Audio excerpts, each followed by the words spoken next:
So I'm going to take a little bit of a different approach and talk about inside the cybercrime conglomerate.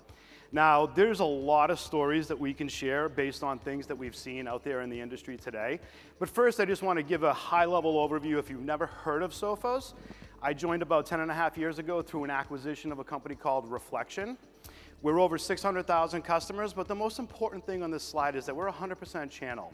And our mission is to enable MSPs to deliver better cybersecurity outcomes. You guys can put everything, you can have defense in depth, you can do all kinds of stuff, but at the end of the day, it's about delivering a superior cybersecurity outcome while helping you accelerate your growth and accelerate your profitability. We all know the challenge around cybersecurity. It is so complex, and I'm going to explain some of the complexity today. It's difficult, and it moves so fast that organizations, including a lot of MSPs that we work with, just can't keep up effectively on your own. I love this quote. Adversaries, they're not breaking into your organization.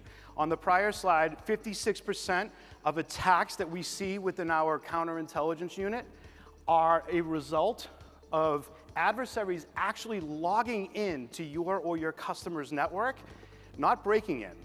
And so we look at it and we say 32% exploited vulnerabilities, right? That is an MSP or a customer not patching systems. 23% is compromised credentials. That is where the adversaries just log in because they found a username and a password on the dark web. 19% malicious emails. Business email compromise is still the #1 threat vector on how an adversary gets into an organization. We also talk a lot about the defense, but we're seeing a massive amount of burnout, cybersecurity burnout, in the MSP space, in the cybersecurity space in general. The top causes of burnout, the constantly evolving threats. It is never ending. That's where AI comes in to assist, Sophos, but also assist you in delivering those cybersecurity outcomes. High alert volume. I'm sure I'm not even going to ask the question because if you don't raise your hand, you're probably sleeping, but everybody is sick of the alerts. It's alert fatigue. We see it day in and day out. And then regulatory pressure, changes, all of that stuff. And the consequence is basically vulnerability. You are going to be vulnerable because somebody's burnt out. They could even be sleeping at their PC at the end of the day. So we're not fighting today that lone wolf hacker in a hoodie that we all envision in our minds in their mother's basement. We're actually fighting something that's a lot more complex. Some of you might have heard DragonForce. It's a cartel-style offering that provides hosting and self-branding to stay under the radar. Same thing with Qilin.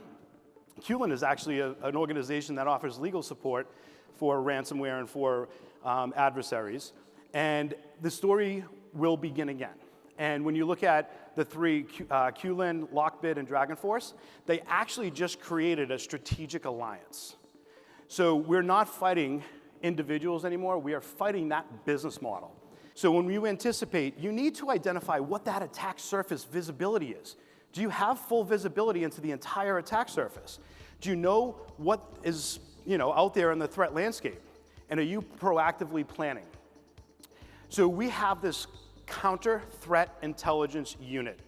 And all of these aspects, the geopolitical analysis, malware analysis, threat briefings, this all goes into our threat intelligence unit to provide more proactivity in looking at these responses. You need to obviously have defense in depth. You need to be able to contain and isolate and respond and recover. And then adapt. What is the threat intelligence that's out there? Is it a modern cybersecurity operations center? And are you looking at risk management at each of the individual customers that are out there today? So what we're focused on is MDR and XDR expansion, next-gen SIEM, agentic AI, human in the loop, and then the CISO advantage.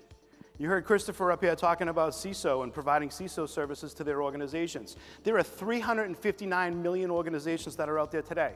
According to CISO.info, there are 32,000 CISOs in the world. That's 1 in 10,000 organizations have a CISO. We've built this defense in depth. So we have the threat intelligence that feeds into a data lake. We have threat prevention and controls. Then we have a variety of Sophos products and services, including endpoint, XDR, MDR, firewall, identity, email, network, cloud.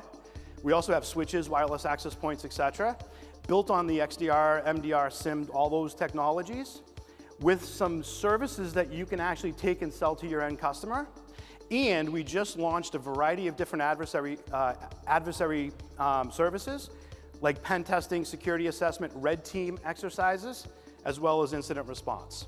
And so if you're an MSP out there using 4, 5, 6 different vendors for a variety of these different technologies, what we have found is that you can save 48% of your operational costs by consolidating to one individual vendor. You also have the ability to integrate whatever products and services you're using today into our data lake. So you don't have to completely rip and replace all of the technologies that are out there today. We can actually work with those technologies by taking the 350 integrations and integrating that into our data lake, normalizing it, and now having a better picture of actually what's happening within your customer environment. So if you're interested in learning more, stop by the booth or scan this QR code or go to sophos.com MSP, and that's my email address right there. Thank you very much.